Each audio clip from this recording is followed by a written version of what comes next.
So I'll start with the inside of the building. I went with the steel building. Pole barns were just, it wasn't an option. It would have been a complete budget killer. I do like the pole barns. The Amish folks down here do really good work with them, and they're reasonably priced, but a reasonably priced pole barn is still significantly more expensive than a steel building. I had the floor poured.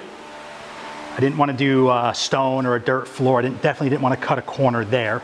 So that was a good chunk of change for that. I mean, this corner right here is an absolute mess because I moved everything from New Jersey to here, and it kind of all went from storage into this corner right here. And this is a big building. It's 30 by 50, so we have 1,500 square feet, and I just don't know. I have to use it before I can start figuring out where I want things to go. So I'm starting to get a basic idea. I ran out of storage, but I don't want to go crazy building permanent shelving. So I went out and bought that, not nearly enough. And then I decided I needed some work surfaces. So I built this workbench, which gives me a little bit of storage underneath. And then I had all my tools and everything under there. And then I needed another workbench. So I built a better one because that one I just showed you is a little cheesy. This is like my main workbench, and I just decided to put a lot of shelves in there so I could really store some stuff there. And as I start deciding where things go, hopefully that will get a little more cleaned out. That was actually twice as full and twice as chaotic, a few months ago. This is my equipment. That's the Mahindra tractor. You saw a past video of that, me clearing land with that. This tractor has done everything I've asked of it. It's only a 35 horsepower tractor. You do have to go easy on it. You can't take it for granted, but I cleared a lot of land with it. I've taken trees down. Again, it's done everything I asked. This is my ATV. I bought this in 2005. That's just a recreational, fun little toy, but it seems to be becoming quite the tool. It was in storage for a very long time. My one buddy helped me clean out the carburetor a few years ago, and we got it running because it sat so long. And then it sat again for a few more years, and it was in the same condition. It got all gunked up again. So I remembered what he taught me, because when I say he helped me with it, he actually did it while I just watched. Because I'm not much of a mechanic. I am becoming one, obviously, and I'm not afraid to bite off projects. So I cleaned out the carburetor, put some non-ethanol fuel through it, and she's fine. That's my little dual sport. That is not a farm tool, obviously. That's just for putting around back and forth to the house. The electric service I had installed, the power company has been great. The pole was already here because there used to be a house here a long, long time ago. And I was assuming I would have to go aerial because the cost of going underground I thought would be insane, because up in Jersey it is. It was only a couple $100 more to do that. So for the power, let's go outside. I got to adjust my shutter. So there is the pole. They actually replaced the pole. It was in really good shape. But down here in Virginia, I guess, when you get a new service, if the pole's not brand new, they just replace it. So they placed the conduit, they dug the trench, and they even supplied me with the meter base. And the engineer dropped off the meter base before they ran the power, because I wanted to run the stub from the base to the panel before it was energized. I'm not comfortable enough with electric to work on that hot. I don't know if anybody does. It just made sense to me to run that, cut it all in, and then have them energize it. From there on, I'm relatively comfortable. So the next thing is my gutters. I only installed a quarter of the gutters, this section over here. It's just too hard to install them by myself. I did that by myself, and I didn't have time to do the rest. I had to stop because I wanted to get my water catchment set up, and I had other things I had to do. I am going to go back to the gutters, but I just have to kind of pick and choose my battles. I start projects, I move on to something else just to get going. I kind of have to prioritize things. So those gutters are on the back burner for a short while. Probably this winter I'll get around to installing them the rest of the way when things slow down. That was done very, very hack. I didn't want to do it permanently because I don't know exactly what the configuration is going to be, but I did want to get my 1,000-gallon tank set up. So I just kind of roughed that. The pipes aren't even glued. That's why there's that duct tape up there to stop it from falling down and get some of the weight off of it. But the permanent plan is going to be to line the back of this building with water barrels and tie them into the gutters. So the back of the building will both have leaders coming down on each corner, and those barrels on each corner of the building will all overflow into each barrel. Now the front of the building is also getting gutters, but I'm not doing leaders down to the ground or to barrels because I just don't want barrels on the front of the building. So what I'm going to do here is put my gutters in, and then up there I'll just run down the 3-inch PVC slightly pitched to the back of the building, and then I'll put a Y in up there to tie into the barrel that will go here off of that gutter. And then there will be a Y up there for the same thing for the front corner of the building. And that's why I didn't do this permanently. So when all is said and done, all barrels back here, 2 leaders coming down, 1 to each barrel, overflows connecting all the barrels.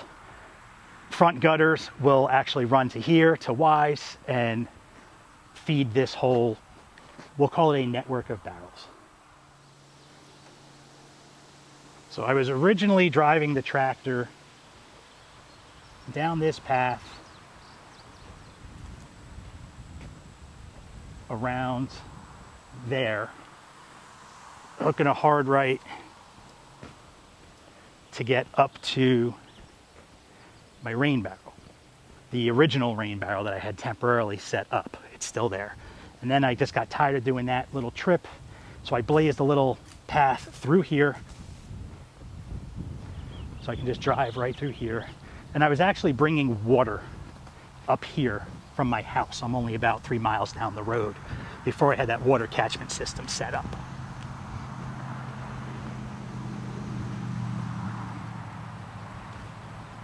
And then my irrigation system was set up to that. I was new at that. That was another project I did. You can't see it now because I actually took most of it down. So I had hoses here running to that header hose, which ran down, and it kind of zigzagged to hit different plots. I didn't plan it out well at all. And then I had another one, because there was a Y over here that ran to hit those crops down there. Those crops are all done right now, and I'm moving on to fall crops. So I figured this was a good time to take apart the irrigation and kind of start over and organize it better. And I'll take you down and show you that part. So this is where I started. I have the electric fence up for the deer. I got it set to about 6 foot right now. So far it's been keeping them out. This fence is temporary. I eventually plan on putting posts up in cornering off the whole property and just running fences as I need them and as I grow. So this was just the first spot I started growing on. This was all zucchinis, cucumbers were over here. I have cauliflower there. I think I started them too late because they're just starting to form cauliflower now, and they're not doing so hot. So I think that's going to be a fall planting because I am starting my late summer fall crops right now. I had a bunch of beets up there. They did okay. And then my squashes and my zucchinis rather, and my cucumbers. They did okay in the beginning, but they just got overcome with squash bugs. I wasn't diligent enough with it.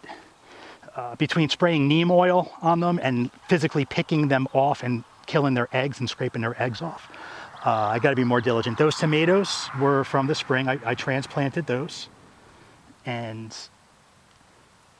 they're doing really well. Those sun gold tomatoes are incredible. These are my pepper plants that were all almost dead, and they just started taking off. So, and I've been getting some peppers off of them here and there.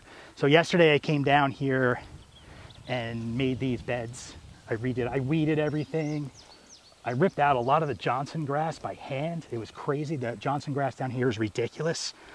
But I weeded all this. I replowed it. I kind of secondary tillage, and then I ran my bed shaper over that. I don't have the plastic set up yet for it. Next year I will. And then same thing over here. This is where I plowed and secondary tillage. I didn't shape these beds because I'm not sure if I'm going to need them. So, and then to conquer that Johnson grass, or try to, I think this fall, when the cold hits and a lot of the greenery starts dying off, I'm going to plow this entire field just to expose all that Johnson grass, the roots and the rhizomes, so they get exposed to all the cold winter weather. And obviously this is where it all began. These are the 3 hives I brought down from New Jersey with me. If you guys were all, keeping tabs and watching my videos, I had a pretty, decent sized operation that sometimes I was running 50 hives between 4 different yards. But it just wasn't practical to close up those yards and bring them here. So I managed them all last summer, and then 2 of the landowners bought the hives off me, and they're taking them over. I was and still mentoring them. If they have any questions, they're free to call me, and I kind of help them through that. So they should be doing pretty good with it. And that's it. I brought 3 hives with me, and I'm going to try to start over from scratch. I'm probably going to have to buy some bees at some point, because I think it's going to cost me money in honey production waiting to start over. I might have to just swallow my pride and buy some bees. This was all wooded. Everything from this field back was all woods. There were some videos of me in the past clearing the land. This is that path that I was taking to get to that water barrel up there. And then this takes us up to the barn, or shed, or shop, or whatever you want to call it.